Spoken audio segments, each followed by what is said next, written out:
চলে আসতেই সে তার ফোর্সগুলোকে চারদিক থেকে ঘিরে ফেলতে বলল। রাফির কাছে অস্ত্র আছে, যে এখানে এমপিও রয়েছে, খবর আছে এটার। রাফি সামনের দিকে এগিয়ে যাচ্ছে, একটা লুকানো জায়গা পেয়েছে, সেখানে লুকিয়ে পড়লো। লুকিয়ে ভিতরে কি হচ্ছে সেটা দেখার জন্য দেখতে লাগলো। হঠাৎ করে দেখতে পেলো তার সঙ্গে বসে কথা বলছে, তার মানে রিফাত তার ভাই এসব কাজ করে থাকে। রাফি এগুলো দেখে কি করবে সেটা বুঝতে পারছে না। তখনই মনে হলো যে তার দায়িত্বের কথা, তার দায়িত্বের কাছে সে হার মানবে না। এসব আবেগ দিয়ে তার কখনো কিছুই হবে না। রাফির উপর যে দায়িত্ব আছে সেটাই পালন করবে। রাফি এভাবে সবাইকে গুলি করতে লাগলো। সবাই চারদিক থেকে গুলি করছে। তখনই রিফাত এখানে চলে আসলো। রাফি কোনো উপায় না পেয়ে রিফাতের পায়ে গুলি করলো। তুই এতটা নিচে নামতে পারলি কি করে? তুই শেষ পর্যন্ত তোর ভাইকে গুলি করতে পারলি? আমি তোমাকে গুলি করিনি। তোমার উপর আমার শ্রদ্ধাবোধ আগেও যেমন ছিল, এখনো তেমনই আছে। একজন সিআইডি অফিসার সে একটা অপরাধীকে গুলি করেছে, বুঝতে পেরেছো? আমি আর সেই রাফি নই যেটা মিথ্যা অপবাদ দিয়ে আমাকে বের করে দিয়েছিলে। তুমি যেটা অন্যায় করেছো সেটা তোমাকে এখন শাস্তি পেতে হবে। সবকিছু স্বীকার করো, না হলে তোমাকে আমি এখানে ক্রস ফায়ার করতে বাধ্য হব। তুই চলে যাওয়ার পর আমি কিছুদিন পর জানতে পারি যে তোর আসলেই কোনো দোষ ছিল না। সেজন্য জায়গায় অন্য একটা ছেলের সঙ্গে পালিয়ে গেছিলিস। সব কিছু নিয়ে আর সব কিছু মিলিয়ে আমি অনেক খারাপ অবস্থায় ছিলাম। আর আমি কোথা থেকে যে এই পথে চলে আসছি সেটা বলতে পারবো না। আর এদের সঙ্গে চলতে চলতে আমি অনেকটা লোভী হয়ে গেছিলাম, যে জন্য আমি এই পথে চলে এসেছি। তুই তুই আমাকে ক্ষমা করে দে। আমি তোমাকে ক্ষমা করলেও এই সমাজ তোমাকে ক্ষমা করবে না। এই আইন তোমাকে কখনো ক্ষমা করবে না। আমি আইনের রক্ষক, আমি চাই না আইনের এক ফোঁটা অসম্মান করতে। আমার উপর যেটা দায়িত্ব আছে সেটাই পালন করব। কারণ সরকার আমাকে ট্রেনিং দিয়েছে, সব কিছু দিয়েছে। আমাকে আমার দায়িত্ব পালন করতে হবে, কিছু করার নেই।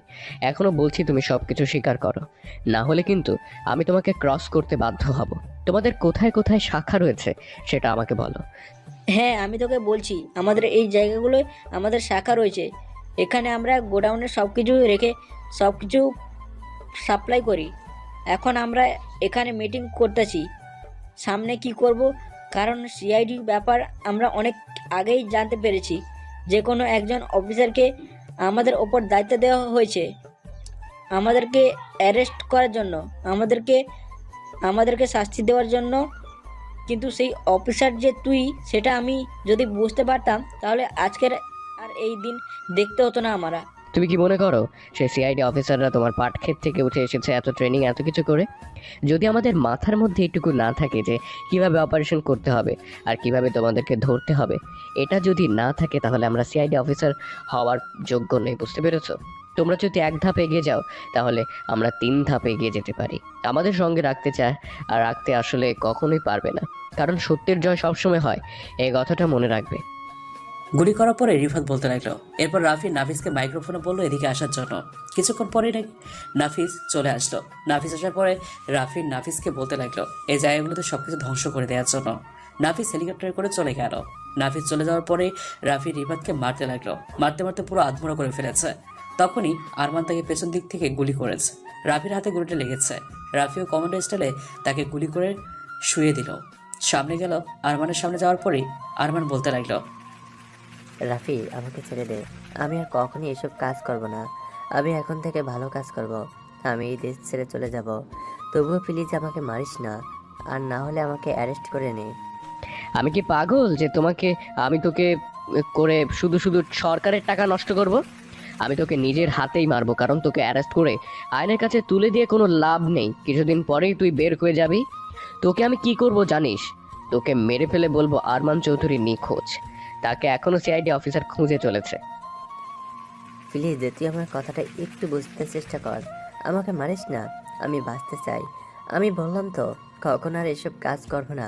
তুই কত টাকা চাস? আমি তোকে তত টাকা দেব, তোকে টাকার পাহাড় বানিয়ে দেব। তবুও প্লিজ আমাকে মারিস না। এটা তুই ভাবলি কি করে যে আর তোকে আমি ছেড়ে দেব? তোকে ছেড়ে দেওয়ার তো কোনো মানেই হয় না, কারণ তুই অনেক মায়ের বুক খালি করেছিস। আর কোনো মায়ের বুক যেন খালি না হয় সেই ব্যবস্থাই আমি করব। তোর বেঁচে থাকার কোনো অধিকার নেই, কারণ তুই অনেক খারাপ কাজ করেছিস। অনেক মেয়েগুলোকে ধর্ষণ করে মেরে ফেলেছিস। তুই বসির একটা মেয়েকে ধর্ষণ করেছিস তাদের বাড়িতেই, চেয়েও তো কারো না কারো মেয়ে ওর বাবার দিকে তাকালে বুকটা হাহাকার করে। একটা বাবাই বুঝতে পারে তার মেয়েকে যদি এসব করা হয় চোখের সামনে তার কতটা কষ্ট হয়। মেয়েটা সহ্য করতে না পেরে আত্মহত্যা করে মারা গেছে। এভাবে আর কত বাবা মায়ের বুক খালি করেছিস? সেটা তো আমাদের কাছে কোনো তথ্য নেই। আমাদের কাছে যে যতটুকু তথ্য আছে এর চেয়ে কত গুণ তুই খারাপ কাজ করেছিস সেটা তো বলার মতো নয়। তোর বেঁচে থাকার কোনো অধিকার নেই, যার শেষ পর্যন্ত আমার ভাইটাকেও তোদের দলে টেনে নিয়েছিস। আমি আমার নিজের ভাইকে পর্যন্ত ছেড়ে দেই না, সেখানে আমি তোকে কি করে ছেড়ে দেব? তুই তো নষ্টের গোড়া। এমপিকেও মেরে ফেলবো, তোদের তিনজনকে এমনভাবে মারবো। রাফি, তুমি ওগুলোকে না করে কি করছো? আমি তো কোনো কিছু বুঝতে পারছি না। তুমি সকল প্রমাণ জোগাড় করে নিজের স্বীকারোক্তি করিয়ে বুঝতে পারলাম সেটা করেছো, কিন্তু ওগুলোকে কি করেছো? স্যার, ওরা যে অন্যায় করেছে এটা আদালতের শাস্তি দিতে দিতে অনেক সময় লেগে যাবে, আর ওদেরকে আমি এখনো খুঁজে চলছি। এটাই আপনি মিডিয়াকে বলবেন। সিআইডি টিম তাদেরকে এখনো খোঁজা হচ্ছে, তারা সিআইডির ভয়ে নিখোঁজ। ঠিক আছে, আমি এটাই বলবো। আর আমার বিশ্বাস ছিল তুমি এমন কিছু একটাই করবে, কারণ তোমার সম্পর্কে আমি জেনে বুঝেই আমি তোমার উপরে এই মিশনের দায়িত্বটা দিয়েছি। আর আমার একটা বিশ্বাস জেনে ভালো লাগছে যে তুমি তোমার ভাইকে পর্যন্ত ক্ষমা করনি। তোমার আইনের প্রতি শ্রদ্ধাশীল দেখে আমি সত্যি মুগ্ধ হয়েছি। তোমার ব্যাপারে ডিপার্টমেন্টে অন্যভাবে চিন্তা করবে। সিআইডি টিমের হেড অফিসার করে তোমাকে প্রমোশন করে দেওয়া হলো। স্যার, আমার 1 মাসের ছুটি লাগবে। আসলে স্যার, বিয়ে করব তো। সেদিন যাকে না বলে চলে গিয়েছিলাম আজকে তাকে আমি ফিরে পেয়েছি, তাই বিয়ে করব স্যার। আপনি আমাকে ছুটি দিলে আমার অনেক উপকার হতো। এরপর রফিক সাহেব হাসতে হাসতে কল কেটে দেয়। রফিক সাহেবের সঙ্গে রাফি অনেকটা ফ্রি, আর রাফিও কল কেটে দিয়ে সকল কিছু রিপোর্ট তৈরি করতে লাগলো। আর এগুলো সে জমা দিল। তাকে সম্মাননা দেওয়া হলো সিআইডি টিম থেকে, তার প্রমোশন হয়ে গেল। এভাবেই কয়েকটা দিন পার হয়ে গেল। আর কিছুদিন পরে রাফি আর নীলার বিয়েটাও হয়ে গেল। রাফি এখন দাঁড়িয়ে আছে বাসর ঘরের সামনে। রাফি ভিতরে যেতে ভয় পাচ্ছে, কারণ নীলা যে তার উপর অভিমান করে আছে। রাফি এরপর এক বুক সাহস নিয়ে ভিতরে প্রবেশ করলো। ভিতরে প্রবেশ করার পর দেখতে পেল মানুষটা ঘোমটা দিয়ে বসে আছে। রাফি 1 পা 2 পা করে তার দিকে এগিয়ে গেল। এগিয়ে যাওয়ার পরে হঠাৎ করে নীলা তার দিকে একটা বালিশ ছুঁড়ে মারলো। বালিশ ছুঁড়ে মারার পর রাফি সে বালিশটা নিয়ে সে বালিশটা নীলার কাছাকাছি চলে গেল। নীলার কাছাকাছি বসার পর নীলা বলতে লাগলো, কি ব্যাপার? আপনি আমার কাছে কেন এসেছেন? আপনি বাইরে যান। আপনার তো এখানে আসার কোনো কথা ছিল না। আমি আপনার জন্য সারাক্ষণ কান্না করতে পারবো না। আমাকে আপনি কি পেয়েছেন? পুতুল পেয়েছেন আমাকে, যে আপনি চাইছেন তা করবেন? আপনি যা ইচ্ছে আপনি তাই করবেন আমার সঙ্গে? এই যে আমি কান ধরছি, আর কখনোই এমনটা করব না, কখনোই তোমাকে কষ্ট পেতে দেব না। প্লিজ তুমি বুঝতে চেষ্টা করো। আমি না হয় একটু কষ্ট দিয়েই ফেলেছি, এখন কি তুমি আমার সঙ্গে আজকে এরকম ব্যবহার করবে বলো? আজকে তো আমাদের বাসর রাত, একটা অন্যরকম রাত। এটা স্বামী স্ত্রীর কাছে একটা শ্রেষ্ঠ। তুমি প্লিজ এমন করো না। সরি, আর কখনোই এমনটা করব না, কখনোই তোমাকে রেখে যাব না। এখন তো আমাকে কোথাও রেখে যেতে পারবেন না, কারণ এখন তো আমি আপনার স্ত্রী। যাই হোক, আপনি আমাকে নিয়ে যাবেন, এখন তো আমার কোনো চিন্তা নেই। কিন্তু আগে যে করেছেন সেটা প্রতিশোধ নিতে হবে। হ্যাঁ, প্রতিশব্দ নিতে হবে, সেই জন্যই তো আমি এসেছি। শোনো, আমি তোমাকে একটা আইডিয়া দিচ্ছি। তুমি যদি আমাকে আদর করো তাহলে তুমি কিছুদিন পরেই মা হতে পারবে।